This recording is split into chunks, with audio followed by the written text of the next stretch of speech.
Bonjour Roger, Bonjour Fanta, comment tu vas? très très bien. Merci d'accepter d'être présent sur notre plateau dans l'émission Naître ici, vivre ailleurs.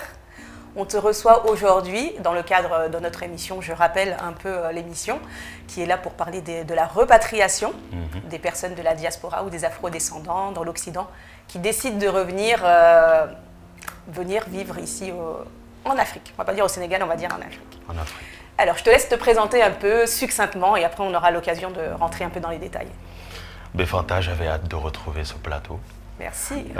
Je suis Roger Thiam, je suis entrepreneur au Sénégal en particulier et je travaille en France en tant que... Je suis partenaire d'un fonds d'investissement qui s'appelle Swen Capital Partner. Voilà, donc j'ai étudié là-bas et maintenant, voilà, j'ai un pied ici au Sénégal et un pied en France. D'accord. Voilà. Donc toi, tu as un profil qui est différent de ceux qu'on a interviewés aujourd'hui. Atypique. Atypique, mais on adore, on aime. Donc, dis-moi, aujourd'hui, ton statut. Tu es installé au Sénégal ou tu es toujours en France? Alors, mon cas est atypique. Ouais. Je suis un tout petit peu comme tous ces jeunes Sénégalais qui ont eu leur bac ici à 18 ans et qui ont vécu plus de 18 ans en France. D'accord, donc on rappelle bien que tu es né au Sénégal. Voilà. D'accord. Et donc, là, depuis... aujourd'hui, je suis papa de 3 enfants. Depuis la naissance de notre troisième, on a commencé à mettre en œuvre tous les piliers pour venir habiter ici au Sénégal. D'accord. Et donc là, nous sommes à 50% du processus que je vais vous expliquer. D'accord, donc là j'entends que c'est une préparation. Exactement. Tu n'es pas là, mais tu es en préparation. Exactement. C'est aussi important d'avoir un type de profil comme toi parce que c'est important de se dire qu'il y a un temps de préparation, mais qu'il est différent pour chacune des personnes. Donc toi, tu as décidé de prendre un temps long pour te préparer pour retourner en France, au Sénégal, excuse-moi. C'est ça. Voilà. Écoute, ce temps, il faut le prendre. C'est un conseil. Alors, en moyenne, quand on discute justement avec ceux qui ont franchi le pas, ils te disent c'est 2-3 ans. Mais pour nous, c'est 3 ans. Voilà. On prépare ce projet depuis quasiment 2022-2023. D'accord. Donc toi, tu as des enfants, tu es marié. C'est ça. Donc vous habitez en France. Vous avez statut d'entrepreneur, pas de salarié, on est d'accord? Alors non. Non, donc vous êtes 100% entrepreneur. Donc, quand tu reviens au Sénégal, qu'est-ce que tu vas faire en gros? Tu viens pour continuer les entreprises que tu as ici au Sénégal? Tu veux développer d'autres entreprises? Qu'est-ce que tu souhaites faire? Alors, de base, quand on vient au Sénégal, c'est d'abord pour nous rassurer par rapport aux activités que nous avons lancées ici au Sénégal. Parce que, faut le dire, quand on lance une activité depuis la diaspora, peu importe si tu es en France ou aux États-Unis, il faut impérativement faire des va-et-vient. Peu importe le coût de... Être présent. Ah oui, il faut être présent. Air Sénégal, Air Sénégal, Air France, etc. Il faut vraiment que tu sois familier avec ces compagnies parce que tu vas faire des va-et-vient. Pourquoi? Pour d'abord sécuriser ton investissement. Alors, c'est vrai que ce qui motive le fait que je vienne, c'est d'abord de m'acclimater parce qu'il faut l'assumer. Je suis né, j'ai grandi ici. J'ai eu mon bac au Sénégal, je suis parti en France, mais j'ai vécu l'équivalent là-bas, entre la France et la Suisse. Et donc, il y a une culture qui devient un tout petit peu diluée. Et donc, le fait de revenir ces dernières années me permet de m'acclimater, de connaître un peu le contexte, la température, le terrain, comment on fait pour l'acheter, quels sont les professionnels qu'il faut appeler. Pour bâtir la maison, quels sont les professionnels qu'il faut appeler, quel type de matières premières il faut acheter. Les activités entrepreneuriales, on a lancé Teranga Nutrition qui est le plus connu, qui est au Sénégal, en Gambie, en Guinée, en Côte d'Ivoire et à Paris. Ce sont des boutiques de compléments alimentaires. Donc aujourd'hui, il y a beaucoup de lutteurs qui se font blaguer en disant « vous prenez des choses pour être costaud ». Je vous rassure, c'est des protéines. C'est purement légal. Nous, on vend justement ces protéines, ces gainers. On vend également du collagène pour les femmes qui aiment avoir de belles peaux, des ongles, etc. Donc aujourd'hui, on est connu plus pour Teranga Nutrition qui était notre premier investissement. Tu dis notre. Excuse-moi, je te coupe. Tu dis notre, mais qui est avec toi dans Je dis notre pour être sûr de rentrer chez moi à Paris. Parce que sinon, ma femme va fermer l'appartement. D'accord, donc je pourrais pas.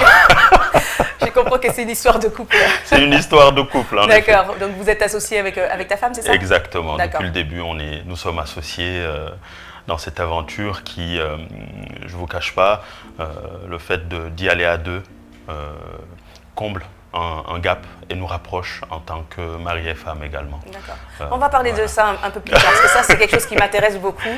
On en a parlé dans différentes émissions, mais ça m'intéresse beaucoup, la partie foyer, couple, dans l'entrepreneuriat et pour le retour au pays. C'est ça. Alors, Roger, moi, je voulais parler de tes entreprises. Je sais que tu en as plusieurs. On va commencer par la première que tu as créée, en tout cas, il y a plus de 10 ans maintenant. Oui, bientôt. Bientôt. Tu as décidé de la créer de la France. Alors, est-ce que c'était pas un risque? C'était une folie. Je vais être beaucoup plus cru que toi. C'était une folie dans le sens où, à l'époque, je venais de sortir de la... Voilà, je commençais à travailler, je suis encore très naïf. Tu sais, quand tu viens du Sénégal, tu as le bac ici, tu repars, tu te sens imbu d'une mission de retour forcé après les études. Ah oui? Oui, parce que en discutant avec la famille, bon, souvent les papas te disent qu'il faut que tu reviennes, etc. Parce que le pays a besoin de ta génération pour quelque chose. Les mamans te disent tu viens jamais. Reste là-bas, il y a des réalités, il y a le social, il y a la famille, il y a les etc. Ouais, d'accord, voilà. Ok. Donc tu étais un peu tiraillé entre les deux parents. Exactement. Donc ce que je me suis dit, c'est que bon, je vais quand même tester le marché parce que j'ai eu la chance d'être né, d'avoir grandi dans un contexte où ma grand-mère faisait beaucoup de commerce. Voilà, à son échelle, c'était à Grand-Yoff, à Kharial, à son échelle. Hein. Mais ça m'a donné quand même le goût du risque et le goût de mettre 10 et d'avoir 20, in fine. Et donc, je me suis dit, après le bac, enfin après mon diplôme d'ingénieur, en travaillant, j'ai un peu de réserve, puisque j'ai cette tradition de mettre 5% de mon salaire de côté dans un compte bloqué, quitte à des fois appeler mon conseiller, le supplier, qu'il me dise non, mais c'est bloqué. Très bien. Et donc, je me suis dit, avant de démarrer ce processus, c'est mon premier salaire. Qu'est-ce que je fais? Naturellement, des cadeaux aux parents, etc. Il me restait un tout petit peu. Je me suis dit, je vais investir au Sénégal pour me donner une conscience en me disant que j'ai quand même fait quelque chose en étant un Sénégalais de la diaspora. Et j'espère qu'avec les 10 que je vais mettre là-bas, je vais retrouver 20 et petit à petit me constituer un petit patrimoine. Mais tu étais conscient des réalités de l'entrepreneuriat à distance, non? Alors Parce qu'on en est tous conscients, nous. En fait, depuis la France, ce que souvent, instinctivement, nous qui avons des proches ici, ce que nous avons, c'est d'appeler ses proches pour leur demander qu'est-ce qui peut fonctionner, ou quand tu viens en vacances, tu vois 2-3 choses, tu te dis, bah, ça peut fonctionner. Instinctivement, taxi, instinctivement, vente de parfums, de tissus ou de vêtements, voilà, des petites choses comme ça. Mais tu ne fais pas d'études de marché, tu ne sais pas du tout ce que c'est, hein, honnêtement. Tu as juste un ami ou quelqu'un de ta famille qui est prêt à te soutenir là-dessus. Au début, c'est informel. Et je pense que nous sommes 95% dans cette situation. Tu as un ami ou un gars de ta famille qui est prêt à t'accompagner. Tu l'appelles, tu lui fais, à l'époque, c'était un western, le cash. Il démarre l'activité et tu es fier. Sauf qu'au bout de 3 mois, cette activité, tu sais au fond de toi qu'elle n'est pas du tout rentable. Mais tu persistes. Voilà. Donc les trois premières années de Teranga Nutrition étaient très très très difficiles. D'accord. Pourquoi? Parce que je vais être un peu cru, parce qu'on était naïfs, on n'avait pas de structure d'accompagnement, de structure locale. Parce que j'insiste, hein, en France, il y a des structures françaises qui peuvent t'accompagner, te financer. Exactement. Mais les structures qui sont ici au Sénégal ont comme avantage de justement te prévenir de tout ça. Toi qui es resté longtemps en France, souvent ils te disent attention, ton business model là, il est trop optimiste. Rajoute la ligne, prends 2%, c'est pertes diverses. Mais on sait que pertes diverses, c'est le petit billet que tu vas donner à X, ton caissier, les petits 10 000 qu'il va prendre. Mais ça, bah, tu n'avais pas ces inputs au final. Mais tu le savais, ça, c'est une réalité qui existe. Ou peut-être que tu es parti depuis trop longtemps voilà, et tu t'es dit, ça, bon, allez, je vais investir. C'est ça, on en parlait, mais de là-bas, le prisme de l'Afrique, c'est les valeurs. Oui, voilà. c'est vrai. On nous parle moins du côté obscur de la force. Et le côté obscur, c'est vraiment tout ce qui est hors le périmètre des valeurs. Et qu'on retrouve quand même, il faut le dire, qu'on retrouve également dans la société africaine. Et donc, les premières années, pour moi, c'est l'année où tu subis cet écosystème-là, où tu te dis, bah, oula, lui, il m'a pris de l'argent, là. Comment je vais lui demander? Il n'y a pas de preuve. En plus, c'est fait tellement bien. C'est des scientifiques. Tu vois, tu ne sais pas où se trouve l'argent, ça a disparu, mais on t'envoie une capture d'écran de la chose, tu te dis, ah, c'est nickel, tu prends ton billet, t'arrives, c'est vide, la boutique est vide. Et donc, je souris parce que, bon, la majorité des fois, ça se passe comme ça, donc voilà. Donc mais, là, tu parles d'une entreprise, mais ça existe aussi dans l'immobilier. Mais ça existe. Tu fais une photo d'une maison qui n'existe pas et on dit, ça avance, et quand tu arrives, il n'y a rien. C'est incroyable. Et moi, c'est là où, un tout petit peu, j'ai pu, ça a accéléré mon processus de maîtrise un peu de l'écosystème entrepreneurial sénégalais. Je m'explique. Les problèmes, souvent, quand tu es de la diaspora, tu arrives à les transformer en opportunités. Pourquoi? Parce que je trouve que là-bas, on est beaucoup plus autonome, notre discernement est challengé au quotidien. Nous, en étant noirs, dans une population quand même blanche, il faut le dire, tu développes un certain nombre de leviers, ton relationnel, ton esprit critique, ta sociabilité. Je suis dans un milieu, il faut que je me tienne, il faut que je parle, il faut que des fois, j'accepte que quelqu'un dise quelque chose sur ma population, pas parce qu'il me juge, mais peut-être parce qu'il ignore ce que c'est l'Afrique. Et donc ce discernement, tu le développes beaucoup en Europe, je trouve. Et l'appliquer dans l'écosystème entrepreneurial m'a permis de trouver la voie. De pouvoir discuter avec quelqu'un en me disant que lui, la 50% qu'il me dit c'est faux, mais j'ai besoin de ces 50% restants parce qu'il a la compétence pour les 50%. Donc je fais un focus sur ses points forts et moins sur ses faiblesses. Quand je cherche un exemple concret, un gérant, ce que je fais, d'abord c'est un acte devant un huissier. C'est bizarre, mais en France, le recrutement, tu ne le fais pas devant un huissier. Là, je le fais devant un huissier avec pièce d'identité, etc. Et juste pour le côté psychologique, j'ai un ami policier ou militaire, je l'appelle, il est présent. Et je ne sais pas pourquoi, ça pèse dans l'écosystème. Donc il y a des leviers comme ça que tu utilises ici et qui te permettent d'avoir au moins 1 an de fidélisation de tes salariés. Voilà. Cette capacité de raisonnement comme ça, tu l'as acquis au fil des années. Ça a été compliqué de l'appliquer ici au Sénégal, parce que ce que tu me racontes, c'est, comme tu me dis, c'est tout ce que tu as appris de la France, mais venir ici, c'est une autre réalité. Donc, c'est une toute autre réalité. Donc ton entreprise, quand tu l'as créée, et aujourd'hui elle fonctionne, on en parlera un peu plus tard, et aujourd'hui elle fonctionne, mais tu as mis combien de temps pour mettre en place tout ce que tu as appris et faire en sorte que tu génères des bénéfices par rapport à ça? Parce que moi, aujourd'hui, ce que je veux on discute du fait de la création d'entreprises à l'extérieur pour venir investir ici au Sénégal, la difficulté. Oui. Parce que tu vas nous en parler, mais je suppose que tu es venu très souvent ici au Sénégal. Donc tu as perdu beaucoup aussi d'argent en billets d'avion en retour pour venir. J'ose pas en parler en direct. Il faut en parler. Il faut qu'on parle d'argent aussi, c'est important. Yes. Donc voilà, moi je veux que tu me parles en gros de tout ça. Oui. Et du moment où tu as décidé de créer ton entreprise, des différents allers-retours que tu as faits par rapport aux difficultés que tu as rencontrées et quel moment tu t'es dit c'est bon, il est temps pour moi de venir ici parce que je ne maîtrise plus rien. Yes. Ou alors j'arrive à maîtriser de là-bas. Ok, bon. Disons que peut-être le début, concrètement, ce que j'ai fait, c'est j'ai pris un crédit conso.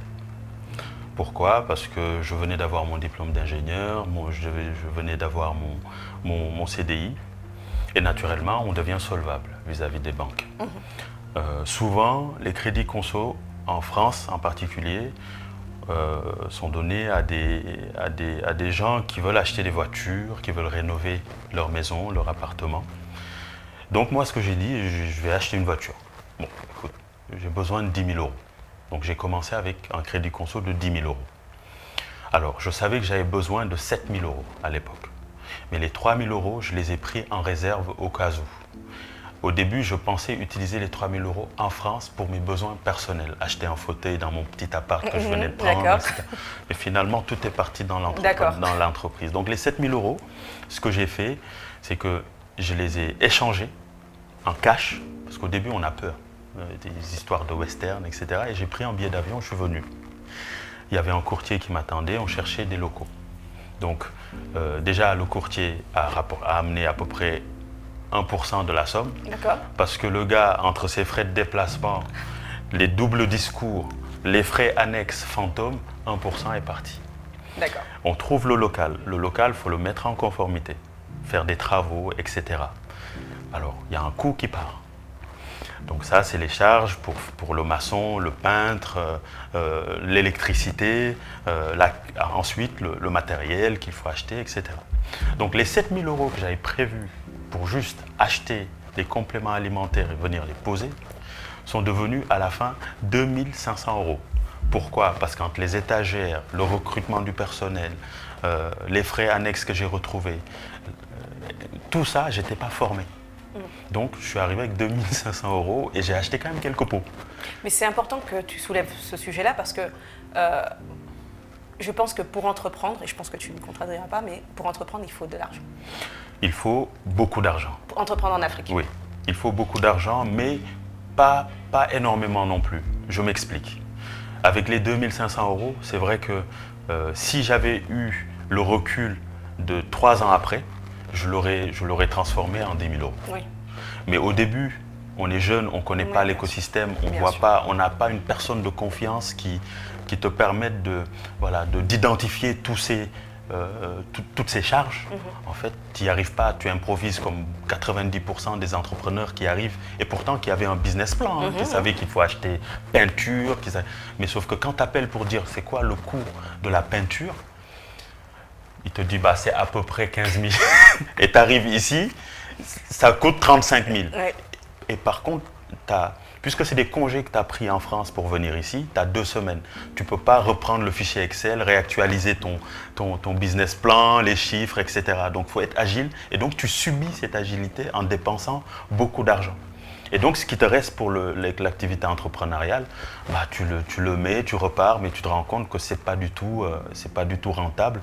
Et moi, j'ai perdu quasiment 2 ans d'investissement. Parce que le crédit conso de 10 000 €, je l'ai mis dedans. Ensuite, mon salaire, à chaque mois, je prenais de l'épargne que je faisais, les 5% que j'épargne, etc., pour réinvestir. Et à un moment donné, je me suis dit stop. Il faut que je revoie un peu les dispositifs. Parce que quand je constate mon compte, le compte de l'entreprise, je vois tout le temps que je suis autour de 1 million, 1,5 million, et qu'à chaque fois que le chiffre gonfle, on récupère ce cash pour réinvestir dans le restock. Je dis, là, il y a un problème d'organisation. Je stoppe. Et à ce moment-là, tu t'es pas dit, il est peut-être temps pour moi d'aller au Sénégal et de gérer mon entreprise de là-bas? Exactement. Parce qu'au début, je venais juste 1 à 2 fois pour les vacances. Parce que dans l'année? Dans l'année, puisque je n'avais pas les moyens non plus de faire des va-et-vient. Bien sûr.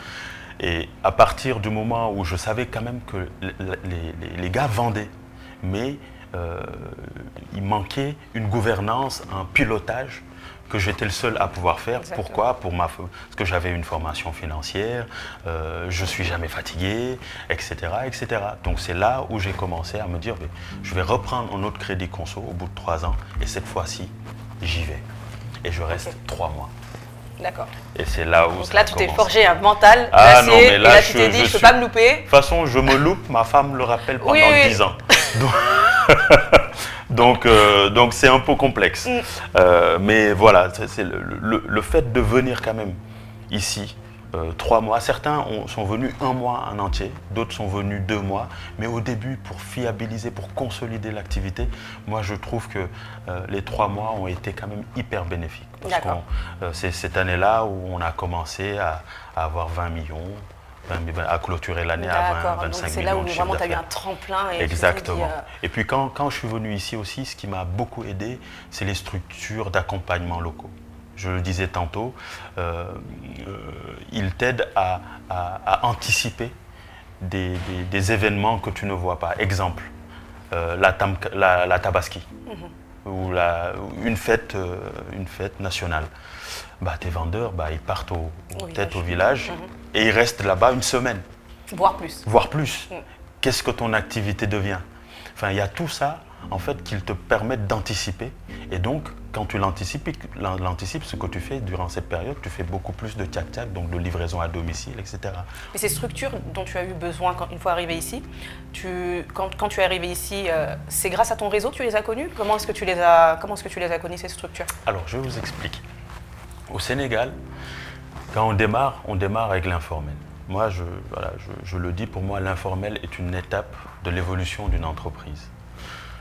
Mes 3 premières années où j'étais pas rentable, j'avais pas formalisé la société. J'avais pris en local, on m'a pas demandé de NINEA, ou le propriétaire m'a demandé le chèque de caution et les 2 premiers mois. Et donc, un moment, pendant 2 ans, ça a fonctionné sans problème. Par contre, il y a les agents du fisc qui passent dans les rues, ce qu'on appelle duty au Sénégal. Ils passent et ils te demandent ton code fiscal, et si tu l'as pas, bah, tu payes. Et en fait, le gars qui est venu et qui nous a dit, mais donc vous êtes là depuis je ne sais pas combien de temps, en fait, vous n'êtes même pas formalisé, rien du tout. Mon vendeur, après 3 ans? Après 3 ans. Et mon vendeur m'appelle, en mode panique, le gars menace, etc. Et le gars, à l'époque, hein, quand il me signalisait, mais du coup, quand je suis revenu, quand je l'ai rappelé qu'il est venu, je lui ai dit, bah, au final, je suis venu pour 3 mois, je vais formaliser, etc. Et c'est ce même agent qui m'a aidé à formaliser. Super. Et ensuite, qui m'a mis en relation avec quelqu'un de l'ADPME. D'accord. Et c'est eux, en fait, qui ont commencé à me coacher. Attention, ça, il faut le mettre ici, ton haut de bilan, bon, ça, c'est pour la France, Roger. Ici, c'est plutôt ça, etc., etc. Avant, j'avais même investi dans un logiciel de caisse, connecté à distance, je puisse, machin, mais il y a coupure de courant. Donc, et l'agent m'a donné des alternatives. D'accord. Et donc ça m'a vraiment aidé à non seulement pouvoir gouverner l'activité, mais également à la structurer au maximum. J'avais un comptable, je me sentais important à un moment. J'avais un comptable, j'avais un avocat. Et ce qui est génial, c'est qu'ils sont disponibles au téléphone. Comme ça, tu appelles, il décroche. En France, pour avoir un avocat... C'est vrai. Ah non, mais c'est un protocole. Hein. Tu passes ton temps sur Internet et l'honoraire, dès qu'on te le dit, tu raccroches sans faire exprès. Donc, ici, tu connais quelqu'un qui connaît un avocat, tu l'appelles, viens, passe, etc. J'ai trouvé cet environnement, mais magnifique. Je me voyais vivre là. J'ai besoin d'un truc, j'appelle quelqu'un qui connaît. Donc, il y a des côtés assez obscurs, qui sont difficiles à gérer, qui demandent beaucoup de résilience et d'énergie. Et de mental. Mais le côté humain, ça aide à diluer tout ça. Ouais. Et je me suis dit, là, je vais rentrer. Je vais commencer à mettre... C'était en quelle année, ça ? 2000... Alors là, 2018. 2018. Voilà. On est en 2024 et toujours pas rentré. Je m'explique. Je vais t'expliquer. J'attends. Alors, à la naissance de notre deuxième fille, ma femme et moi, l'activité entrepreneuriale de Teranga Nutrition, voilà, commençait petit à petit. Et d'ailleurs, c'est une idée de ma femme. Hein. Je tiens à le dire parce que sinon, elle va me le rappeler à la maison. J'ai testé tellement de startups qui n'ont pas fonctionné. Il a fallu qu'à un moment qu'elle soit dans le brainstorming à la maison pour qu'on trouve cette idée. Hein. Et à un moment, y a Maria qui est née et Simon qui est né juste 2 ans après. Et on a eu un problème. Nos salaires plus les revenus qui revenaient du Sénégal, difficilement, parce que pour envoyer de l'argent au Sénégal, c'est facile, mais pour rapatrier une distribution de ta société sénégalaise dans une société, enfin dans un compte en France, c'est quasi mission impossible. Oui. Il y a Tracfin déjà qui va t'appeler. Oui, ça c'est important. Je pense que c'est important de le dire, parce que beaucoup veulent investir en Afrique. Voilà. Enfin, je vais parler du Sénégal, beaucoup veulent investir. Les fonds, il faut les rapatrier en France. Ouais. En tout cas, pour ceux qui veulent, ça c'est il faut trouver d'autres dispositifs. Nous, on a tout testé. Je ne fais pas de pub, hein, mais à Tidjari Wafa, ils ont racheté CBAO. Donc, on s'est dit, naturellement, si on ouvre un compte CFA au Sénégal et un compte euro à Paris, ils vont se connecter. Et c'est ce que la conseillère m'avait vendu d'ailleurs. On signe tous les paperasses et là, je me dis, c'est bon, boulevard. Vu qu'il y a les deux qui sont venus quasiment à 2-3 ans de différence, on subit une année de double crèche chaque facture à 800 €, donc les deux à la crèche à 1600 balles par mois. J'ai trouvé le bon canal avec Attijariwa. Mais sauf que pour envoyer de l'argent via ce réseau bancaire, c'était facile. Et dès qu'il fallait amener plus de 1000 €, monsieur, c'est pas possible, c'est difficile, etc. Après, ils sont très compétents, ils nous ont accompagnés, etc. Mais c'est extrêmement difficile de rapatrier de l'argent. Donc, à un moment donné, puisqu'on avait ces doubles factures à la crèche à créer, il a fallu qu'on multiplie l'investissement dans Terra Inclusion, puisqu'on savait que la rentabilité était là. Et donc, c'est à partir de ce moment-là que les choses ont commencé à se concrétiser. Et les gens ne le savent pas. C'est que l'Afrique aujourd'hui, c'est pas juste un mot, hein, le mot prometteur. Quand on dit de l'Afrique, est hyper prometteur. Je me rappelle d'une étude de la Banque mondiale qui disait que le taux de croissance, hein, du produit intérieur brut de l'Afrique était 6 fois supérieur aux pays développés. Je dis ça, je dis mais c'est quoi le sujet? Je regarde le PIB par exemple. Aujourd'hui, les six meilleures économies de l'Afrique, c'est l'Éthiopie en 2023. Hein. C'est l'Éthiopie, le Ghana, le Rwanda, l'Ouganda, le Bénin et la Côte d'Ivoire. Le Sénégal n'en fait pas partie. Et donc, par exemple, l'Éthiopie, ils ont clôturé 2023 avec 6,1% de croissance. Le Rwanda à 7,2% et le Bénin à 6,4%. Et je t'explique pourquoi je connais les chiffres. Hein. Et en face, on a les États-Unis, on a le Japon et on a par exemple l'Allemagne. Les États-Unis, ils ont clôturé l'année à 2,1, 2023 à 2,1. Le Japon, pays économique, magnifique, etc., ils ont clôturé à 1,3 et l'Allemagne 1,5. Donc là, on est sur des 6 et des 1 point et des 2 points. Et le PIB, qu'est-ce que ça te dit? C'est juste la valeur totale des biens et des services qu'un pays produit à l'année. Moi, en tant qu'entrepreneur, si je veux être rentable, je vais plutôt dans le continent où la croissance fait du 6 ou du 7. Et donc, à un moment donné, j'ai dit à ma femme, faisons confiance. À l'époque, les tendances étaient identiques, faisons confiance, dérogeons à la règle de prendre de notre épargne et faisons confiance à Teranga Nutrition. Et là, on a pris quand même beaucoup d'épargne qu'on a investi, où on a recruté notre DG Anna, qui a été juste l'élément majeur du dispositif, des commerciaux, livreurs, etc., etc. Et puisque je travaillais aussi à une période en Côte d'Ivoire en tant que consultant à la BAD, à côté de l'hôtel Tchama au plateau, on a une petite boutique. Et donc ça nous a permis vraiment de développer, de passer sur du 20 millions à quasiment du 9 chiffres. Et super. Ça aide. Super. Voilà. Super. Ça aide. Là, tu nous as expliqué un peu le pourquoi du comment. Tu nous as beaucoup parlé de toi, n'est-ce pas, Roger? Mais vous êtes une petite équipe. C'est ça. Tu es associé ou tu es seul à l'époque dans ton entreprise? Alors, au début, moi, j'ai toujours été seul. Tu as toujours été seul? Au début. Là, là, je parle il y a 10 ans, etc. J'ai toujours été seul. Je faisais même des petits concours Startup Africa of the Year, Africa is Calling You, par exemple, que j'ai fait. J'y allais, j'ai échoué à chaque fois. D'accord. Je prenais des applis, j'investissais. Il y a des juniors entreprises en France, dans des écoles. Ça coûte vachement moins cher. Tu leur donnes un petit billet de 1500, 2000 €, ils te développent ton appli. J'allais au concours. Bon, naturellement, je perdais, mais je me développais un réseau. À un moment donné, ma femme, Maria, Simon qui naissent, Karine qui me dit, bon, écoute, ces dernières années, tu étais dans ton monde avec tes concours. Elle m'accompagnait quand j'arrivais en finale. C'est une équipe. Hein? C'est une équipe. Mais là, elle m'a dit, je veux devenir ton associé, ton partenaire. C'est-à-dire que dans les papiers de la société, je veux voir 50% du capital pour moi. J'étais très content. Pourquoi? Parce qu'elle a une organisation que je n'ai pas. Moi, je suis un peu l'artiste qui imagine. Dès qu'on me parle de taxi ou d'une nouvelle innovation, j'ai des yeux ouverts comme ça. Dès qu'on me parle de... Voilà, je suis moins pied sur terre qu'elle. Moins structuré, tu es dans la création. Exactement. Ouais. Et donc, je lui ai dit, bon, écoute, au début, j'étais un peu inquiet parce que je lui ai dit, bon, pour la maison, les enfants, etc. Et là, il m'a regardé, ça veut dire quoi? C'est-à-dire que la maison, c'est pour moi. C'était même d'ailleurs cette semaine-là que je pense que j'ai plus descendu les poubelles de toute ma vie. Et donc, mais ça c'est pour blaguer, mais c'est là où elle est vraiment rentrée dans le dispositif.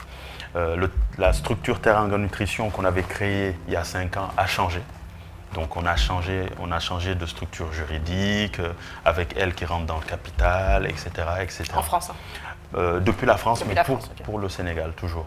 Et donc c'est à partir de ce moment-là qu'elle pilotait du coup à distance toute l'équipe. Elle faisait des points chaque semaine. La caisse, par exemple, elle a instauré le dépôt du cash tous les jours dans le compte Wave. Et elle, depuis la France, elle pointait. Elle venait aussi régulièrement? Non, elle le faisait à distance. C'est moi qui venais. Toi, tu venais, ok. Voilà. Elle, par contre, elle a amené du process à distance. Parce que, par exemple, chaque jour, elle pointait les ventes. Chaque jour, je ne sais pas comment elle arrivait à faire ça. Elle pointait les ventes. Et elle appelait, par exemple, Anna à lui dire, mais j'ai vu que dans le stock, parce que dans le stock, il y a tel produit qui est sorti, mais je ne constate pas l'écriture au niveau du compte Wave. Anna qui cherche, ils arrivent à trouver. Et donc, ça, et chaque vendredi, elle instaurait l'inventaire. Parce qu'en France, l'inventaire, c'est 1 fois par an. Mais ici, c'est chaque semaine.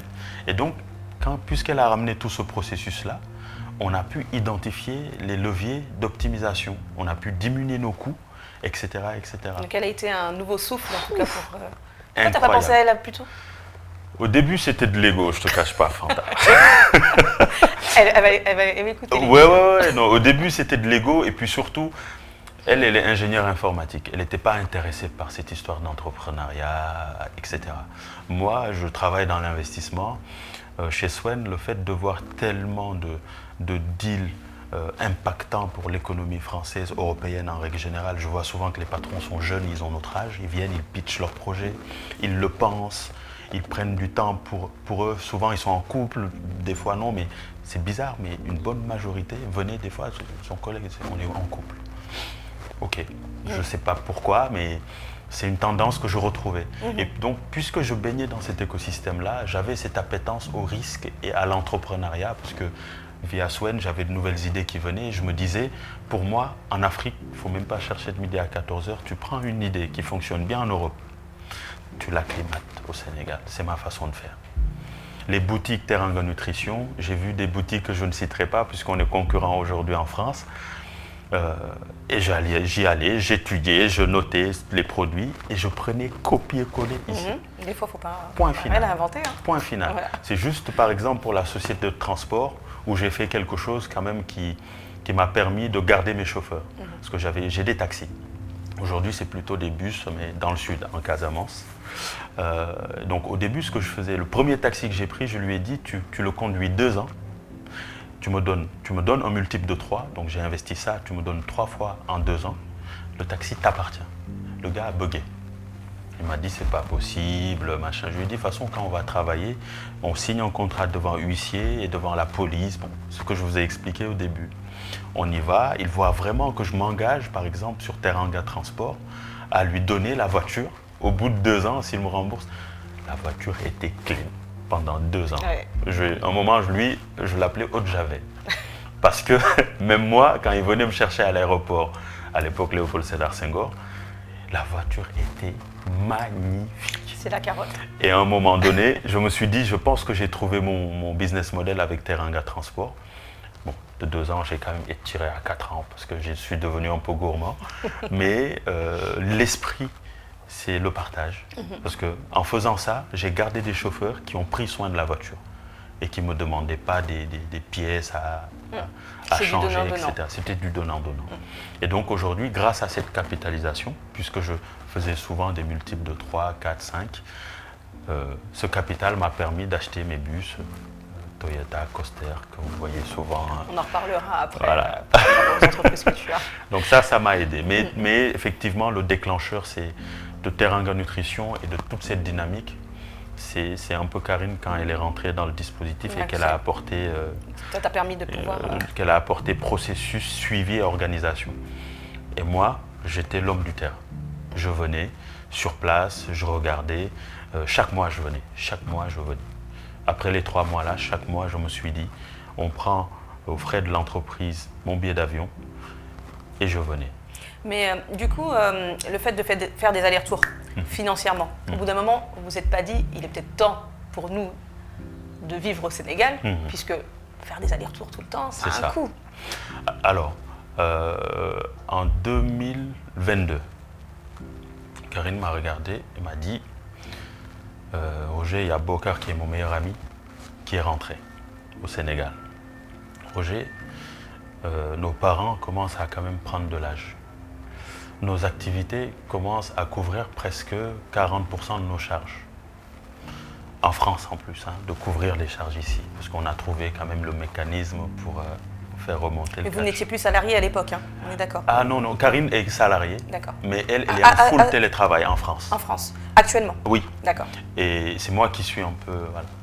Et donc c'est pour ça qu'elle, elle avait le temps devant le PC, puisqu'elle, elle fait du full télétravail, devant le PC, de tout le temps monitorer les cash flows des boutiques, etc. Et donc, elle me dit, peut-être qu'il faut qu'on commence à calculer clairement, d'abord, qu'est-ce qu'on doit aux banques en France. Et sur la base de ces calculs, on essaie d'estimer comment on va pouvoir rentrer au Sénégal. Parce que là, nos parents, le déclencheur, c'est vraiment ça. Nos parents, quand on venait, ils prenaient de l'âge. Quand ils viennent en vacances, on voit qu'ils prennent de l'âge. Et les discussions que nous avons sont hyper courtes quand je viens, parce que je suis tout le temps dehors sur le terrain. Quand ils viennent là-bas, nous, on part au travail, ils restent dans l'appart. Et on ne vit pas cette vie de qualité qu'on aimerait. Et surtout, quand tu es de la diaspora, chaque coup de fil te fait peur, Fanta. Et à un moment donné, on s'est dit, il ne faut pas qu'on subisse le temps, profitons d'eux, mais calculons, puisqu'on a 3 enfants, et il faut qu'on aille sur des bases claires et des calculs hyper clairs. Et c'est là où le processus de mise en place des leviers de retour a démarré. D'accord, 2022. Voilà. Donc là, vous êtes en préparation depuis 2 ans. On est plus qu'en préparation. Parce qu'au début, on s'est dit d'abord, on va solder les différents crédits, parce que si on vient... Mais c'est important pour toi de solder, vu que vous avez des sociétés qui fonctionnent. Même si vous déménagez ici, vous pourrez solder un peu plus tard. Alors, le problème qu'on a eu, c'est que si on vient ici, quasiment 100% de notre vie va être financée par les revenus de la société. Donc, il faut s'en changer de structure juridique et ne plus devenir juste des actionnaires qui attendent l'Assemblée générale de fin d'année pour se distribuer quelque chose. Et donc, on s'est dit à un moment donné, ça ne va peut-être pas être possible, puisque moi je suis expert financier, Karine expert informatique, on va quand même vendre de l'expertise en consulting, etc. au début. Et même après calcul, on s'est rendu compte que si on doit payer les charges quotidiennes en plus de nos familles, etc., et le quota social, parce que quand on vient au Sénégal, il y a pas mal de distribution familiale. C'est important. La pression familiale qui Donc, est présente. dans ton revenu mensuel, il y a au moins 10% qu'il faut consacrer à ça. Tu n'as pas le choix. Même si tu ne décides pas, ils viendront toquer à la maison. Et c'est normal à juste titre. Moi, je trouve que c'est noble. J'aime beaucoup. Je ne suis pas en train de dire venez tous toquer. Je suis, mais là, je suis quand même très serein. Mais je trouve que quand même, quand on était petits, la famille proche a beaucoup investi en nous, du temps. C'est vrai. Quand ma mère devait aller au travail ou machin, c'était la famille qui nous donnait à manger, qui prenait soin de nous. Aujourd'hui, le peu qu'on a, vu l'âge qu'ils ont, partageons-le peut-être avec eux, mais avec contrôle, parce qu'on a quand même des charges. Et donc, pour moi, le dispositif de calcul des charges devait prendre en compte les appartements que nous avons achetés en France, parce qu'il y a une mensualité jusqu'en X années qu'il faut payer, les crédits conso qu'on n'a pas encore fini de payer. On s'est dit au moins soldons les crédits conso. Par contre, ce qu'on va gagner au Sénégal doit quand même payer les mensualités qu'il y a là-bas. Par contre, on travaille avec une société qui s'appelle Orpi.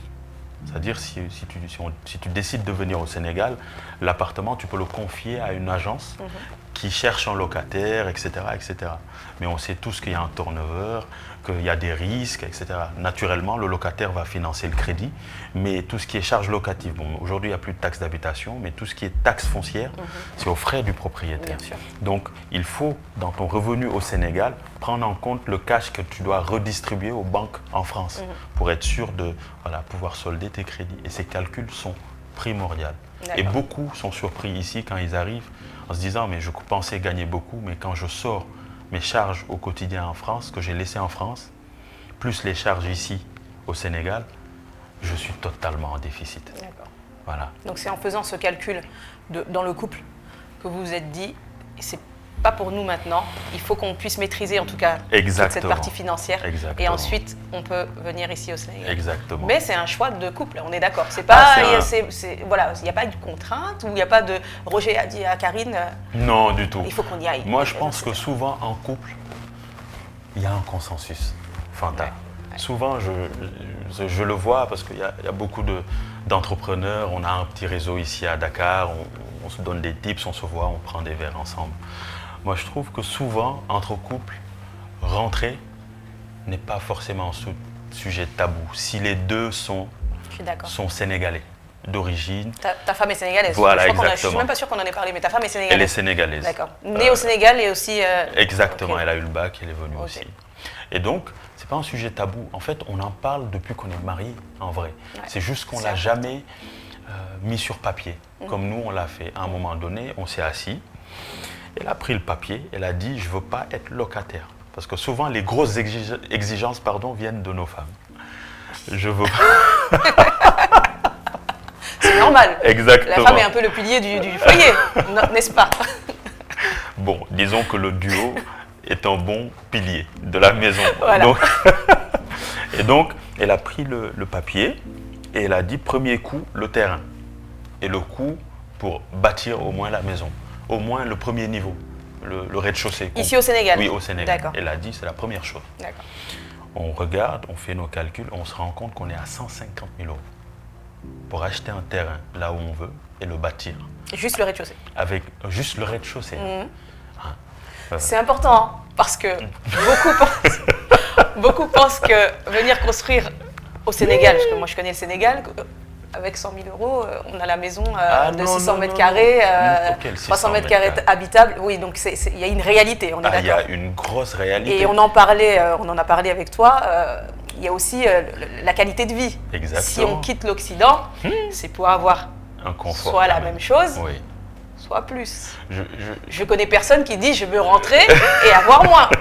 Alors là, sinon, il faut rester en France. Oui, parce que tu sais, en France, il faut le dire, hein, on habite dans des appartements. Souvent, ceux qui prennent des maisons, on sait que la probabilité pour que le retour se fasse est très faible.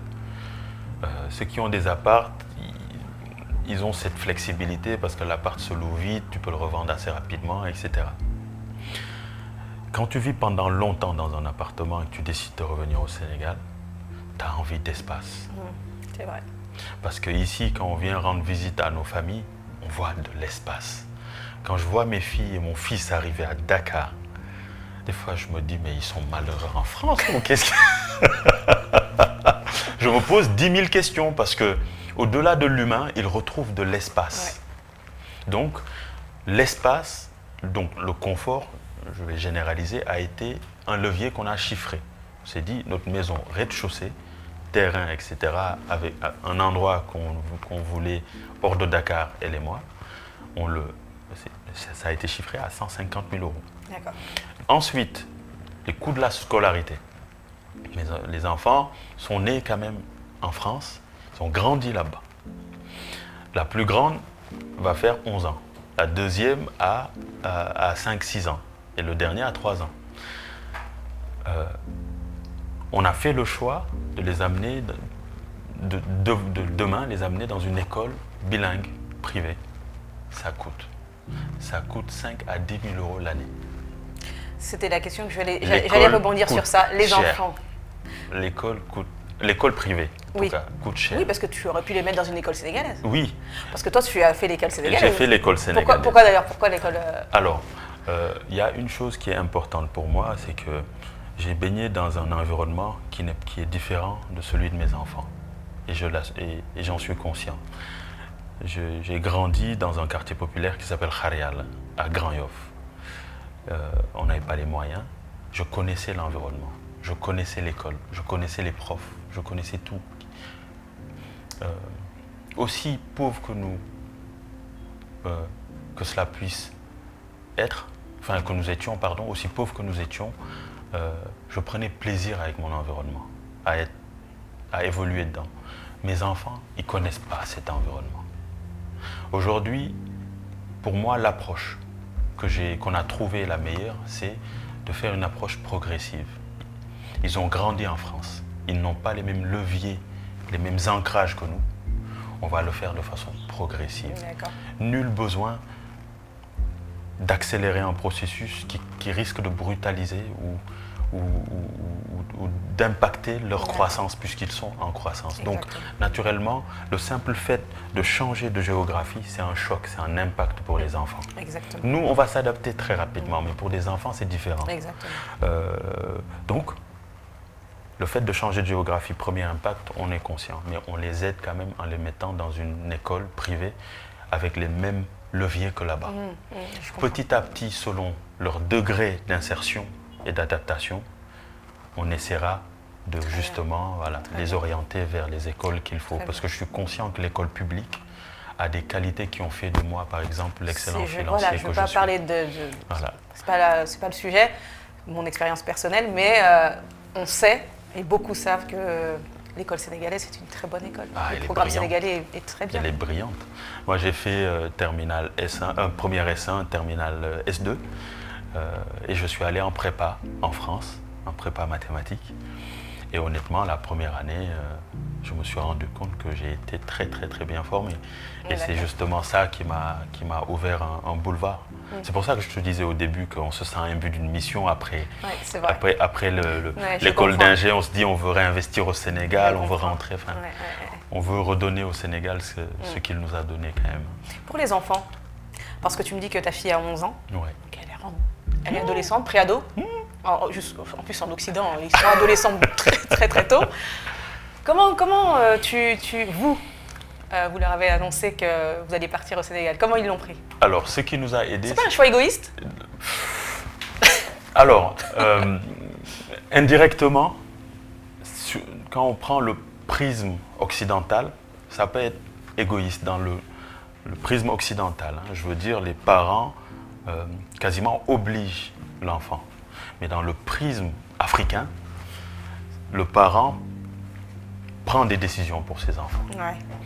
Donc nous qui sommes au milieu, qui avons le pied dans l'Afrique, un pied dans l'Afrique, un pied en Occident. Ça c'est vous, mais vos enfants, ils se sentent comment eux? Nous, justement, on essaie de trouver la bonne jonction.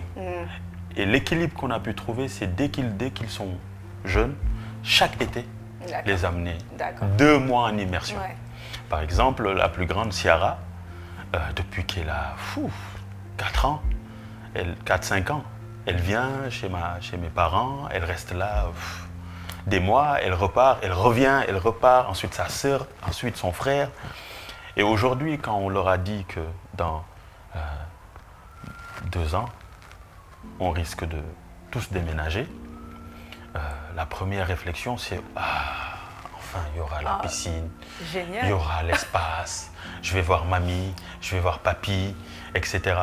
C'est une très bonne préparation. Franchement, ça nous a aidés. Et des fois, le coût du billet d'avion était vachement cher. Je tiens à le dire parce que souvent, l'été, tout le monde prend les billets d'avion et nous, il faut en prendre 3. On se disait, des fois, c'est difficile, mais aujourd'hui, on entrevoit les gains. Parce que financièrement, c'était difficile de prendre les billets d'avion, il faut le dire. Mais aujourd'hui, on voit qu'ils sont complètement dans le mood de l'Afrique. Même quand elle s'habille pour aller à son école, elle aime bien mettre sa petite couture que le couturier sénégalais lui a fait, etc. Le tchèp, elle connaît par cœur. Ils sont bien préparés, tes en fait, enfants, ils sont alors, exactement. Et même des fois, ma fille, je lui dis, mais attention, toi là, tu parles comme un Sénégalais, parce que tu négocies même l'argent de poche. Hein. Parce que tu vois, même on va à la boutique, je ne sais pas, n'importe quel shop à Paris. Tu n'as pas tendance à négocier parce que les étiquettes sont bien claires. Elle dit, bon, ça, je suis sûr que vous pouvez enlever 3 à 5 euros, machin. Et ça, souvent, c'est post-vacances scolaires qu'elle développe ces mécanismes. Et donc, on se rend compte que l'Afrique, quand on parle de berceau de l'humanité, mais ça l'est. Parce qu'on parle d'humanité. L'humanité, c'est l'humain, c'est ce que nous avons tous en commun. Que peu importe qu'on soit noir ou blanc, cette sensibilité humaine, waouh, elle est incroyable ici. Hein. Mais ça, c'est ce que vous avez inculqué aussi à vos enfants. Elles l'ont senti, tu sais, les enfants le sentent. Ils n'ont pas besoin qu'on leur inculque de l'humanité. Et ils ont ce... C'est l'environnement dans lequel ils vivent. Exactement. Les enfants le sentent tout de suite. Et donc, souvent, la crainte, c'est ça, mais c'est souvent les enfants qui s'acclimatent, qui s'intègrent beaucoup plus rapidement que les parents. Voilà. Nous, on a besoin de clim. Il faut que la maison, qu'il y ait des clims. Il faut coupure d'eau. Et coupure d'électricité. Coupure d'eau. Tu prends ta douche. T'as moussé le visage. Non, mais ça, encore, on a t'allumes, ça se bloque. Non, mais on a des alternatives aujourd'hui. On peut pas... On a des alternatives. Mais il faut le prévoir. Dans le coût de construction de la maison. Oui, c'est vrai. On a à peu près le même âge. Donc, on a connu le Sénégal il y a des années. Oui, nous. Où là, c'était très compliqué. On va pas parler de nos expériences personnelles, mais je pense qu'on a vécu un peu la même chose. Voilà, moi, je suis originaire de la Casamance. Yes. Dans les années 90, quand j'y allais, c'était un peu compliqué. Ah non, mais c'est... Coupure d'eau, coupure d'électricité. Aujourd'hui, on peut... On a plein de choses pour pallier. Il y a plein de choses, mais il y a toujours des trucs... Quand tu reviens de la diaspora, et puis il y a rien de... Voilà, on en parle, hein, parce que c'est un peu l'objet de l'émission. Quand tu reviens de la diaspora, tu as l'habitude le matin, aller eau chaude, bam, boum, tu as pris ta douche, tu es dans ta voiture, dans le métro, tu vas au travail. Ah non, ici, il faut quand même que tu prévois le bon point, le bon immeuble, où peut-être l'eau a été prévue pour monter au 7e étage, ou si tu as acheté une maison, ne pense pas à ça. Le système B, avec vous voyez les moteurs. Tu fais un forage avec un moteur solaire, parce que si tu prends un moteur électrique, le coût de l'électricité va tellement te fouetter, tu vas regretter le retour. Oui. Et puis il y a les coupures d'électricité aussi. Oui, et donc l'eau, moi c'est l'eau. Parce que le nombre de fois où je prends ma douche, j'ouvre et je suis obligé de crier. Tu es sur Dakar? D'appeler ma mère comme si j'avais 17 ans à l'époque. Maman, l'eau est coupée, elle t'amène un seau. Tu vois? Donc, toi, tu avais calculé le rendez-vous à 14. C'est pour ça qu'on ne le dit pas. On dit que les Sénégalais sont tout le temps en retard, mais ils oublient que c'est l'eau qui... Non, ça c'est une excuse. Excuse-moi, ça c'est une excuse. Il y a toujours le seau d'eau qui est à côté qui t'attend. Donc, tu vois, c'est un mécanisme que, dans le coût de construction, nous, on l'a intégré pour qu'en cas de coupure d'eau, le système de pompe se fasse automatiquement et approvisionne que les douches. Au moins que ça t'a traumatisé, ça? Bien sûr. Bien sûr que ça m'a traumatisé. Alors toi, tu es super préparé par contre. Ah oui. Mais tu ne penses pas que trop de préparation tue la préparation? Au contraire, ça me laisse du temps. Ça nous laisse du temps à mieux y aller. En fait, il faut que le retour, en tout cas nous concernant, on ne veut rien brutaliser ou accélérer. On veut vraiment... On sait que nos activités... Voilà, il faut que ça soit fluide. Faut que, par exemple, aujourd'hui, je suis tellement acclimaté au Sénégal. J'ai même plus besoin de Waze pour rouler. Oui. Mais ça, c'est parce que j'ai entrepris plus tôt depuis la France, financé par des crédits conso. Et donc, le fait de venir, de prendre la voiture, de te prendre Waze, et à un moment, le policier qui t'attrape, tu veux lui expliquer c'est Waze, mais toi, tu sais comment ça va se passer. Ou, tu vois, Waze, il te met dans une rue où Waze n'a pas compris que ça, c'est pas une rue, quoi. Et donc, petit à petit... Ou alors qu'il y a des travaux que tu ne savais pas qu'il y avait un tas de sable qui est là, que tu te retrouves et qui donc, l'entrepreneuriat m'a préparé. Aujourd'hui, je suis prêt à vivre ici, naturellement, en fait. Et ma femme, pareil, et mes enfants, pareil. En fait, pour moi, pour ça que je parlais du processus de 3 ans, où il faut que les deux se posent et écrivent, prennent le temps de calculer. Vous partez en vacances, puisque vous avez écrit le coût, enfin, il faut prendre souvent, c'est quoi? C'est terrain, coût de construction, scolarité des enfants, budget mutuel, Le terrain, il faut le choisir à côté d'infrastructures, comme stations ou les hôpitaux, surtout les hôpitaux. Oui, mais vous avez décidé de construire, mais est-ce que c'est pas moins dangereux de commencer par de la location pour essayer de t'acclimater et voir ton environnement? C'est possible, mais c'est juste que nous, on a vécu toute notre vie dans un appartement à Paris. Et on s'est dit, là, vu que les enfants, quand ils viennent avec l'espace, j'ai l'impression d'être un mauvais père. Je me suis dit, voilà, essayons de créer un cadre, une maison où ils ont de l'espace. Donc ça, t'as choisi Dakar? C'est le vecteur, Joal, une belle région. Pas parce que je suis sérère, parce que ma femme est sérère et Diola, mais Joal est une très belle région au niveau de la petite côte. Il fait bon vivre et je remercie mon père et ma mère parce que c'est eux qui ont acheté une belle maison là-bas et qui m'ont fait découvrir mieux la région. Et dès que je suis arrivé, les premières fois, j'ai pété un câble. Je me suis dit ici. C'est ici. I want to live here. Je veux vivre ici. D'accord. Et mes enfants qui partaient en vacances avec mes grands-parents aussi, ils ont aimé. Il y a la mer, bon poisson frais. Et le réseau 5G fonctionne bien. Donc c'est ce que je disais dans le fichier. Il faut compter l'infrastructure, les hôpitaux, le réseau. Est-ce que tu captes bien? Parce que nous, on a vraiment l'habitude de travailler beaucoup avec nos téléphones, avec nos PC. Ces deux dimensions sont primordiales. Le reste, tu peux trouver. Mais si tu as un dispensaire, un hôpital à côté et un bon réseau 4G qui est fluide, après tes travaux, ça va être l'eau, l'électricité, tout le temps trouver un plan B qui se déclenche automatiquement dès que la solution initiale est rompue. La scolarité, les mutuelles, le coût de la vie au Sénégal, c'est près de 10 000 € l'année. Le coût de la vie, c'est 10 000 € l'année. Parce que tu as choisi une école internationale. Si c'est une école sénégalaise, ça coûtera beaucoup moins cher. Parce qu'il ne faut pas faire peur aussi aux personnes qui veulent revenir. C'est un choix que tu as fait de mettre tes enfants dans une école internationale. Donc ça a un coût. Ça a un coût. Mais je pense qu'avec tout ce que vous avez entrepris, vous pouvez vous permettre aujourd'hui de mettre... voilà. On peut leur donner ces petits extras. Voilà. Mais je pense qu'à partir du lycée, Ciara, il y a de fortes chances qu'elle rejoigne l'école publique parce que je trouve que la formation est quand même assez extraordinaire. Voilà, il faudra trouver un mix. Après, tout dépendra de sa personnalité aussi. Oui, et puis après, une fois que vous serez arrivé ici, je pense que vous verrez un peu orchestrer un peu tout ça. Exactement. En tout cas, c'est un très beau discours. Moi, j'ai envie de te demander maintenant des conseils, parce que tu es un exemple. Merci, Fanta. Mais quel conseil tu pourrais donner à quelqu'un qui voudrait entreprendre à distance? Parce que c'est ce que tu connais. Tu n'es pas encore venu ici définitivement, donc on s'en reparlera après. Mais quel conseil tu pourrais donner à quelqu'un qui veut entreprendre au Sénégal à distance en se disant je reste salarié en France ou en Occident et je veux entreprendre ici en Afrique? Qu'est-ce que tu pourrais leur donner comme conseil? D'abord, il faut qu'ils comprennent que si tu entreprends en Afrique, ce n'est pas pour que l'argent revienne en France. Parce que souvent, ce qui nous donne le déclic, c'est justement la croissance économique que je décrivais et puis surtout le niveau de rentabilité des placements qu'on fait ici. Exemple simple, j'achète un parfum chez Sephora, je le vends 3 fois ici. Souvent, celui qui fait ces investissements, il se dit l'argent va revenir en France dans mon compte bancaire français. Ah non, mon ami, il va rester ici.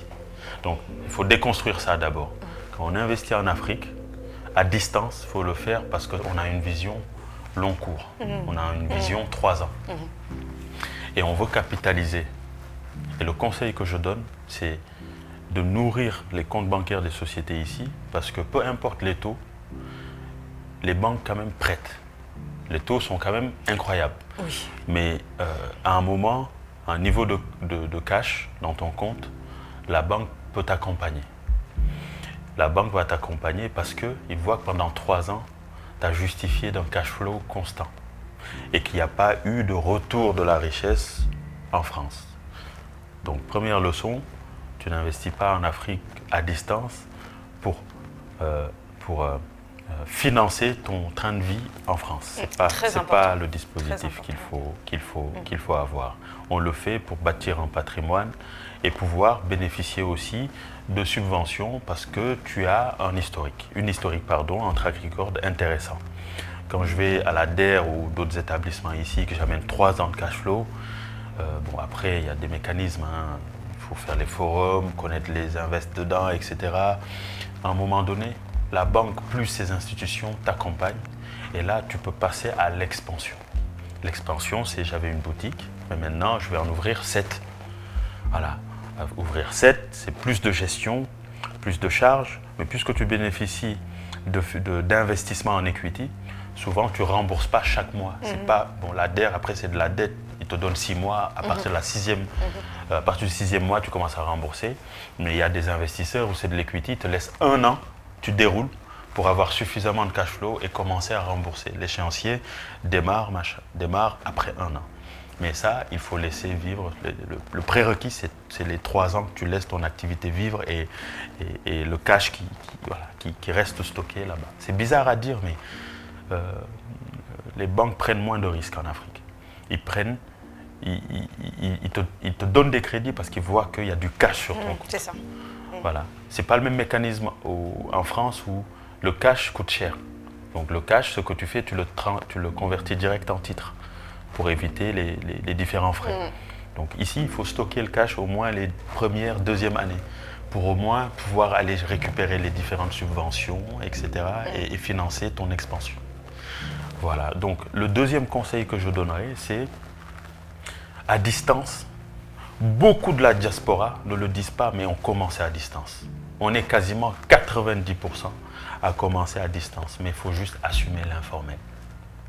C'est-à-dire que à distance, il y a deux façons de faire. Soit on a quelqu'un ou un notaire qui puisse t'accompagner à constituer la société rapidement et à démarrer bien, auquel cas c'est excellent.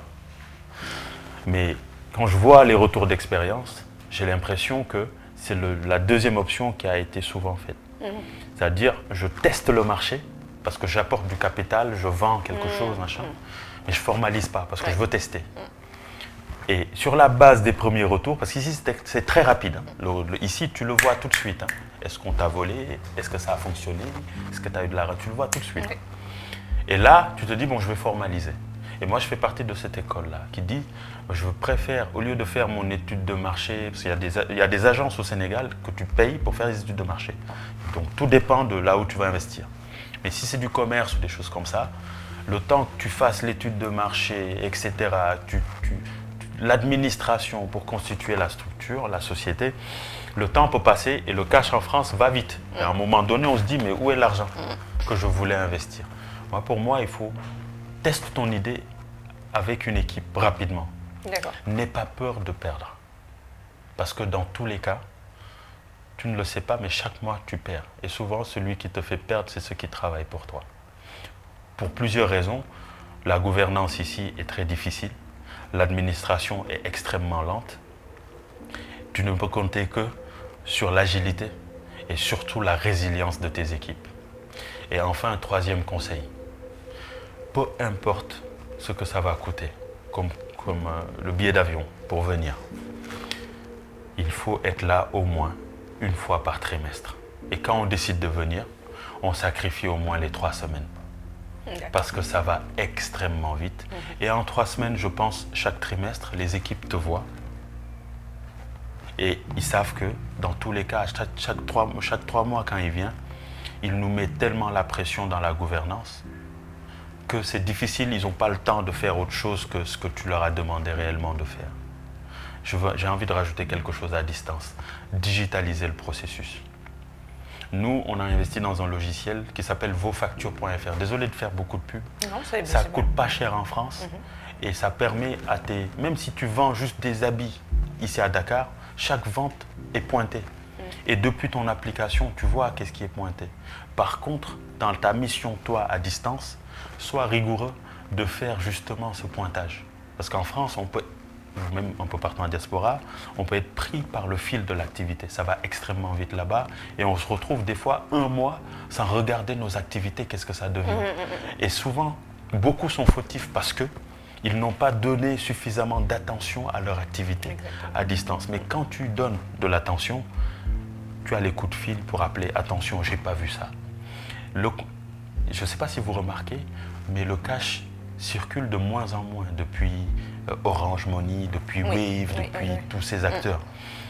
Le compte Wave, bah, tu as accès. Tu vois ce qui se passe. Et des comptables, il y en a ici.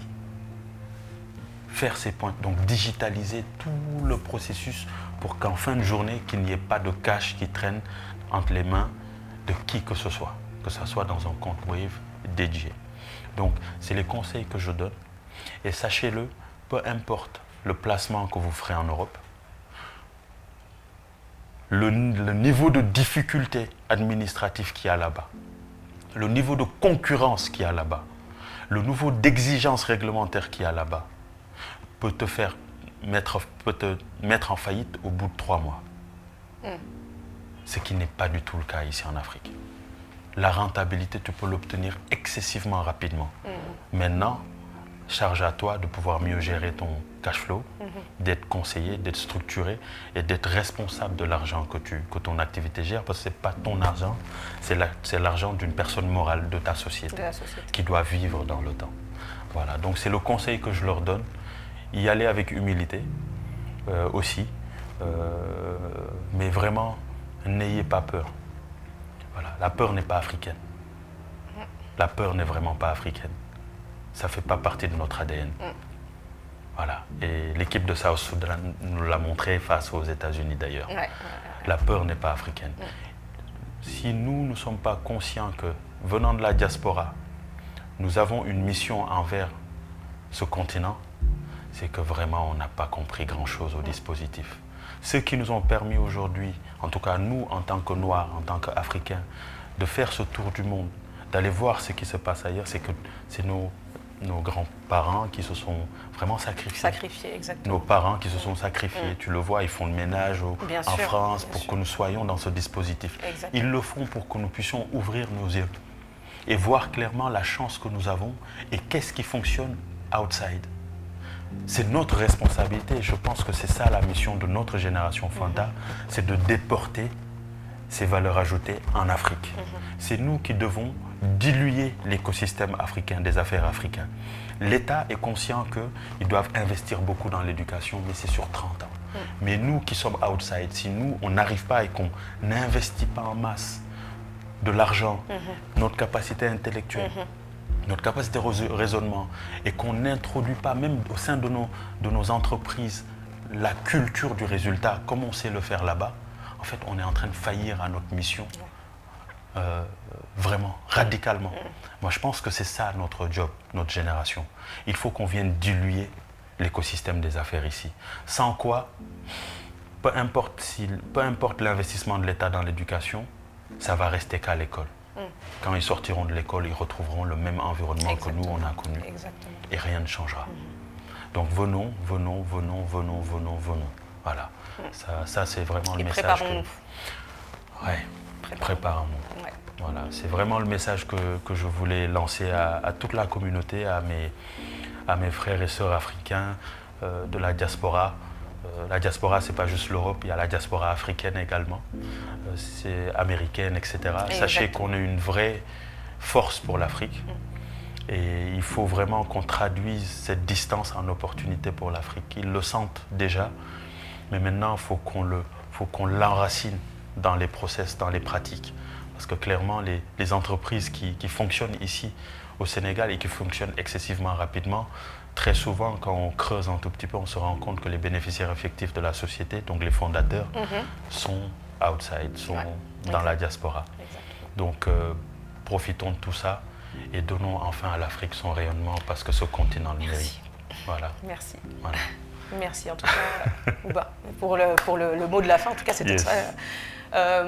On va terminer, parce que c'est bientôt la fin de notre échange. Moi, je veux que tu me parles un peu des entreprises que tu as. Oui. Parce qu'on a parlé en amont de 2015, comment tu as commencé une entreprise. Mais moi, j'ai échangé un peu avec toi. Voilà, tu es un peu plus important que ce que tu veux montrer là aujourd'hui. Donc, explique-nous un peu ce que tu fais. Alors, il y a Terra Vida Nutrition, qui est une société de vente de compléments alimentaires et d'accessoires de musculation. La partie accessoires, on l'a arrêtée depuis l'arrivée de Decathlon au Sénégal parce qu'on s'est rendu compte qu'ils étaient moins chers que nous.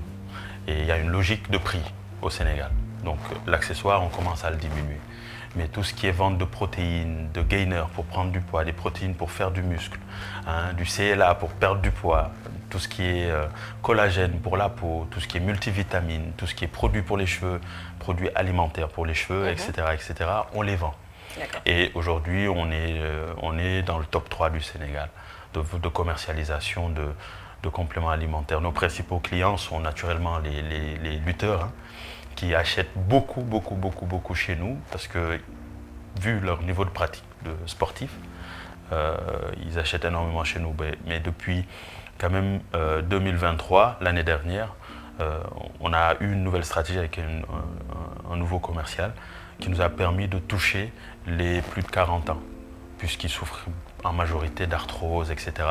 Donc on a amené beaucoup de l'artroxone par exemple, qui est extrêmement efficace, connu en France, qu'on a amené dans nos boutiques, qui permettent justement aux plus de 40 ans de moins souffrir de problèmes d'articulation, etc.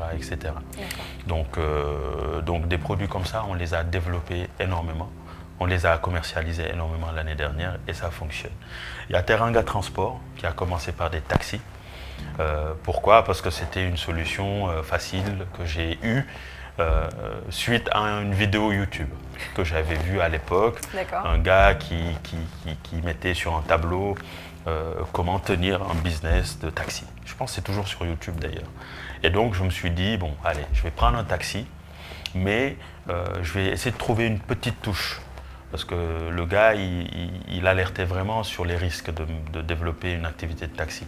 Donc je me suis dit, bon, si j'achète un taxi à 3 millions et que j'arrive à récupérer 10 millions, ça me va. Mais après ces 10 millions, j'offre le taxi au conducteur. Et ça a été justement, je pense, la meilleure stratégie que j'ai pu prendre. Business model. Voilà. Et ça a permis de générer du capital qui m'a fait acheter mon premier bus en 2019. Je pense que je fais partie des premiers qui ont amené les bus Coster ici, les bus 15 places là que vous voyez bien climatisés, etc.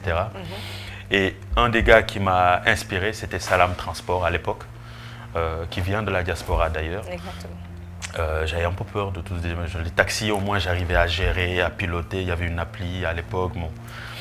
Mais 15 places où je faisais Touba-Dakar. Je ne cherchais même pas à comprendre. Touba, c'était une belle activité économique. Dakar, une belle activité économique. Naturellement, il y aura du change. Donc je dis, je me concentre là-dessus. Je fais ça, je prends un deuxième, troisième bus. Et à un moment donné, je me rends compte qu'à Dakar, quand même, c'est un peu saturé. Je décide d'amener un bus à Ziguinchor quand ils ont arrêté l'activité de l'aéroport de Ziguinchor. Parce que je suis allé à Ziguinchor, on a atterri à Cap Skirring. De Cap Skirring à Ziguinchor, il fallait faire quand même 1h30 de trajet. Une partie de la route est complètement abîmée. Mais c'était difficile. Donc ce que je me suis dit, bon, je vais prendre un bus et je vais l'amener là-bas juste pour voir.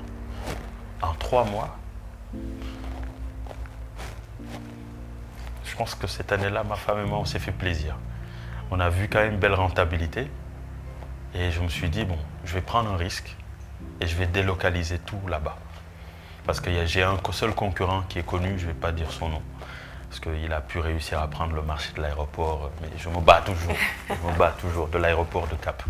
Mais à Ziguinchor, il aura une belle surprise parce que l'aéroport de Ziguinchor est en train d'être fini. Oui.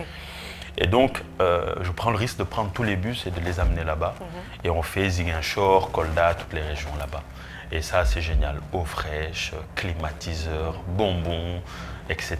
La totale dedans. Et ensuite, enfin, il y a Eden Agriculture du Sénégal, qui est le projet agricole de mon père, par ricochet, de moi et mes frères et sœurs. Une belle expérience, où aujourd'hui on l'appelle Mister Papaye. Donc, vu que j'étais un peu de mes frères et sœurs, le monsieur entrepreneuriat, lui, il avait l'aspect agriculture, on avait nos champs, famille, les champs de la famille. Je me suis dit, là où je vais l'aider, c'est la partie commercialisation. Donc, on a commencé à nouer des relations Je vais citer une société qui a été créée par mon ami Mignan Diouf qui s'appelle Africa Markt. Il fait partie justement des sociétés sénégalaises qui ont le plus levé à l'extérieur, je pense 30 millions de dollars l'année dernière ou il y a 2 ans. Et lui, il nous a fait passer de ça à ça. D'accord. Juste parce que justement, il met en relation beaucoup de producteurs avec des acheteurs étrangers. C'est là où on voit que le réseau est très important. Il est indispensable, peu importe l'écosystème. Par exemple, il y a un marché qui s'ouvre. Tu dois créer une société rapidement pour soumettre. Bon, si c'est un petit marché. Le réseau, allô, oui, je peux te mettre en relation avec XY. Une semaine, tous les documents sont prêts. NINEA, registre, immatriculation. Et ça, c'est une particularité de l'Afrique. De l'Afrique. En France, ça ne se passe pas comme ça. En France, tu ne sais même pas où se trouvent les marchés. À part Cora, Auchan, Leclerc. Ouais. Mais marché public, tu ne sais pas où c'est. Et donc, Eden Agriculture, et vraiment, nous, on se focus sur la papaye. D'accord. Voilà, donc on fait de belles papayes, petites, grandes, brésiliennes, et aussi pour réduire le coût des pertes qu'on a eues, parce qu'il y a eu des... En Afrique, quand tu investis dans l'agriculture, ton ennemi, c'est les singes. Désolé de le dire. Ils bouffent toutes tes plantes. Les récoltes, ouais. Ça, c'est les réalités du métier. C'est comme le taximan qui te dit, un de mes taxis qui me disait, je n'accepte plus les paiements Wave. Une autre réalité. Parce que le gars qui paye par Wave, après il appelle Wave en disant j'ai fait une mauvaise vente, et Wave lui rembourse et retire l'argent à mon taximan. Ça, je l'ai beaucoup entendu, ça. Les pertes, c'est des millions. Vous réalisez même pas. Bref, je reviens sur l'histoire. Et donc l'agriculture, les singes, ils bouffent énormément les mangues, les papayes, etc. Ça, c'est des réalités. Et donc, il faut investir, il faut acheter des bulldogs. C'est ça qui aide. Certains, ils ont des petits fusils à billes inoffensifs, mais c'est un peu compliqué. Et les chiens, ça coûte cher. Leur nourriture coûte cher. Ça, c'est les réalités du terrain. Et donc, tout ça, il a fallu le mettre en place. Et les papayes qu'on n'arrivait pas à vendre, il fallait qu'on trouve un moyen de les conserver. Donc, on a acheté en Chine des machines qui sèchent les mangues. Et ça fonctionne avec les papayes. Donc, on a créé et ça fonctionne bien. J'aurais dû vous en amener. Très sucré, ça garde. On aura l'occasion d'aller sur le terrain. Avec plaisir. Avec plaisir. Et donc, Eden Agriculture, vraiment, c'est les 3 dispositifs qui sont majeurs. Et actuellement, j'ai aussi investi. Mais là, c'est vraiment elle qui gère. Je lui avais promis de lui faire la pub un jour. Elle est à Almadies, à côté du Cosmo. Je ne sais pas si vous connaissez le Cosmo. À gauche, vous allez retrouver un head spa qui s'appelle Harmony. Harmony. Voilà, l'idée est venue de Harmony, ça s'appelle Harmony. Elle est d'origine allemande, métisse allemande sénégalaise. Donc elle vivait en France, à Paris avec nous. Et vu qu'on a lancé des activités de barbershop à Paris et Terrain Nutrition aussi, à un local de 100 mètres carrés dans le 10e, elle venait. Et un jour, elle nous dit qu'elle veut vendre des cheveux. Et donc, je lui dis, tu développes ton activité et quand je verrai que ça fonctionne, je vais mettre un billet. Et donc, elle l'a développé au bout de 6 mois sur TikTok. Oui, TikTok. TikTok, c'est puissant. C'est avec elle que j'ai compris que TikTok, c'est puissant. Oui. J'ai vu la notoriété se développer rapidement, la marque grandir, parce qu'elle a recréé son identité visuelle, etc. Et donc, j'ai décidé de prendre du capital chez elle. Et aujourd'hui, elle a tellement développé l'activité qu'elle ouvre un head spa avec les dernières machines de malade à Almadies, à côté du Cosmo. Là, quand vous passerez, vous allez retrouver des travaux. Et ce sera sa première boutique au Sénégal. Elle s'appelle Jasmine Dien et c'est elle la fondatrice de Harmony. Donc, beaucoup de gens, beaucoup d'Africains de la diaspora reviennent. Ouais. Voilà, donc ça, c'est la 4e activité que je pense que je vais beaucoup développer, partie spa, etc. Et sinon, le reste, c'est de petits investissements. À Ziguinchor, il y a No Panic Bar avec Peter Detitche qui est mon mentor. Mister Paris, lui, il a des barbershops à Paris, partout dans le 10e. C'est lui qui me motive, qui m'a beaucoup motivé à venir en Casamance. Et il y a le No Panic Bar qui est le club de référence à Ziguinchor. Et j'espère que vous passerez un jour, parce que vous allez retrouver une équipe tellement chaleureuse. Voilà. Donc vraiment, j'ai mis toutes mes billes au Sénégal. Et aujourd'hui, je ne le regrette pas, puisque voilà, on est à 2 ans du retour, on est presque installé. Hein, voilà. Donc je rends grâce à Dieu. Ouais, il faut. En tout cas, Roger, je te remercie. On arrive à la fin, hein. C'était un très bel échange. Hein. Ah ben, avec vraiment, plaisir. j'étais vraiment contente d'entendre. Je pense que les spectateurs seront contents d'entendre. On avait dit 40 minutes, Fanta. Ouais, c'est ça. On a dit 40 minutes, je pense qu'on a dépassé. Mais c'est pas grave, c'était très intéressant et c'est important afin d'avoir ces retours de gens de la diaspora et qu'ils aient plusieurs sons en fait de personnes qui veulent rentrer ou de personnes qui veulent rester. C'est ça. Voilà, donc c'était important.